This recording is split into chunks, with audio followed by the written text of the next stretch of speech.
Mananagot na raw ang mga kumpanyang hindi mapapanindigan ang ipinapangakong internet speed sa kanilang mga commercial.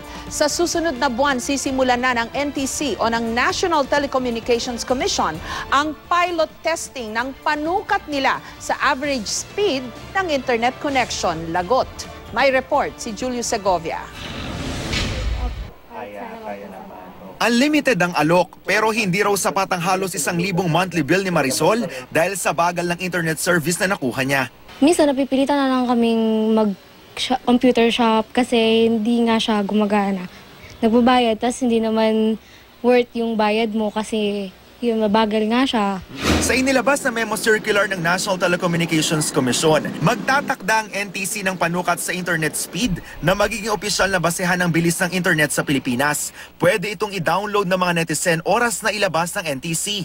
Sa ganitong paraan, malalaman kung tugma ito sa ginagarantiyang bilis ng mga telco sa mga patalastas. Kung hindi, papatak itong false advertisement na isa sa mga tinalakay sa pagdinig ng Senado. Pero ang mga consumer, tila malilito pa kung saang ahensya magrereklamo. That would fall under consumer complaints for not false advertising po. So we would maybe ask for coordination with the DTI on this matter para po sa penalties that they can impose. Okay, so it seems Yusek, the ball is in your court, no? Yeah, Mr. Chan. So the answer is it's still DTI. So Are you happy with that it's still with DTI, or are you unhappy with that? No, we just want to be trained by Okay. NTC how to handle the complaints. Okay, no.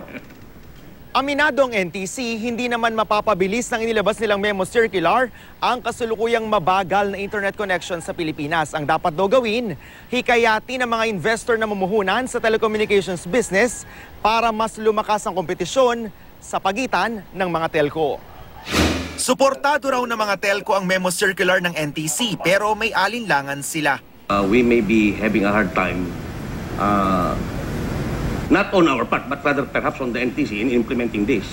Parang nahuhuli ang NTC sa mga bagay na ito. I think it reflects the inputs of both the consumer groups at saka sa industry. So we're going to work with the NTC para ma-implement itong MC. Sabi ng NTC, kahit may memo circular, hindi pa rin daw nila pwedeng diktahan ng mga telco dahil hindi naman basic service ang internet, base na rin sa batas. We cannot set standards because it is the service is deregulated. Kung NEDA ang tatanungin, hindi dapat baliwalain ang mabagal na internet connection sa bansa. Malaki kasi ang epekto nito sa paglago ng ekonomiya. We would need to catch up with our neighbors so that we can join the ranks of what we call the developed countries. We would need to invest aggressively, massively in infrastructure, and ICT is one. Julio Segovia, GMA News.